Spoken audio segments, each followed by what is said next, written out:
अब वो वक्त आ गया है कि इस देश के अंदर पब्लिक सिक्योरिटी बिल जरूर लाया जाए। पब्लिक सिक्योरिटी बिल के बगैर जो मौजूदा स्थिति है, जो संवैधानिक स्थिति है, उसमें इस देश के नागरिकों को कभी भी तरक्की के मार्ग पे ले जाया नहीं जा सकता। क्यों नहीं ले जाया जा सकता?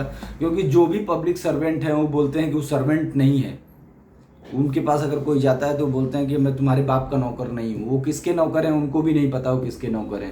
वो माइंडसेट करके आए, वो स्कूल से पढ़ते हुए ही वो समझ गए हैं कि हमको कुर्सी पे बैठ के लूटना है, और उनको लेकर के कोई भी इनकम टैक्स डिपार्टमेंट में भी हलचल नहीं है। इनकम टैक्स डिपार्टमेंट भी उनकी न तो कोई इंक्वायरी करता है, न तो कोई जांच करता है, न उनको लेकर के किसी भी तरीके का मुहिम चलता है।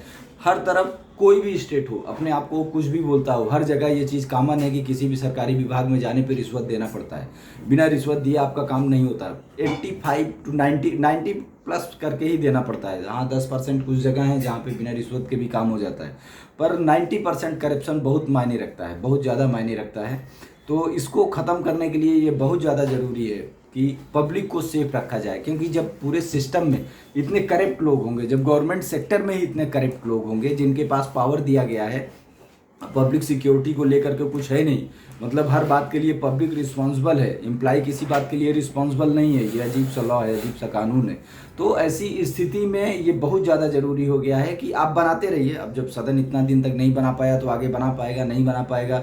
जनप्रतिनिधि भी समझ पाएंगे, नहीं समझ पाएंगे, क्योंकि जनप्रतिनिधि भी जात के हिसाब से आते हैं, समाज के हिसाब से आते हैं, भाषा के हिसाब से आते हैं। उनका भी कुछ ऐसा टैलेंट नहीं है कि वो जनसेवा कर रहे हैं तो आ रहे हैं। पार्टियां हैं, पार्टियों का माहौल है, माहौल के हिसाब से टिकट है और लोग जीत जा रहे हैं। मतलब जिनको कोई नहीं जानता वो भी सदन में चला जाता है, जो ये नहीं जानता कि मतलब करना क्या है वो भी सदन में चला जाता है। कुछ लोगों का तो टर्म खत्म हो जाता है, समझ ही नहीं पाते कि वो करना उनको क्या था, वो किस लिए थे। तो इस चीज़ को देखते हुए ये बहुत ज़्यादा ज़रूरी है कि इस पर एक स्पेशल कानून लेकर के आया जाए, स्पेशल कानून ला करके पब्लिक को सेफ किया जाए। क्योंकि इस राष्ट्र के अंदर ये देखने को मिल रहा है कि पब्लिक ही अनसेफ है। ट्रेन में जाओ आरपीएफ वाला गाली देता है, थाने में जाओगे पुलिस वाला गाली देगा, विभाग में जाओगे किसी भी विभाग में तो विभाग वाला गाली देता है। तो ये हकीकत है इस धरती की, और ये ऑन रिकॉर्ड भी मिल जाएगा, वीडियो मिल जाएगा। कोई भी गवर्नमेंट एम्प्लॉय लॉ मानने को तैयार नहीं है, वो लॉ के खिलाफ ही चलता है। अगर आपने कुछ किया तो आपको परेशान करने के लिए मुकदमे कायम हो जाएंगे। मुकदमा किस तरीके से कायम हो जाता है? ये राष्ट्रद्रोह की कैटेगरी में क्यों नहीं है? ऐसे लोगों को इस राष्ट्र की नागरिकता से वंचित क्यों न किया जाए जो इस राष्ट्र को टेरराइज करने की कोशिश कर रहे हैं गवर्नमेंट सिस्टम में बैठ करके। वो लोग जो गवर्नमेंट सिस्टम में बैठे हुए हैं और गवर्नमेंट सिस्टम में बैठ करके वो पब्लिक सेक्टर को जानबूझ करके, संविधान को समझते हुए उसका दुरुपयोग करते हुए इसी राष्ट्र के खिलाफ षड्यंत्र कर रहे हैं।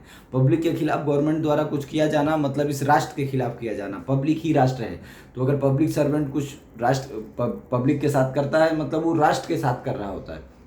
तो इस चीज़ को राष्ट्रद्रोह में क्यों ना डाला जाए? राष्ट्रद्रोह में ये क्यों नहीं है, इस बात पे एक बहस होनी बहुत ज़्यादा ज़रूरी है कि किसी भी गवर्नमेंट सेक्टर द्वारा पब्लिक के ऊपर किया गया अपराध राष्ट्रद्रोह क्यों नहीं है।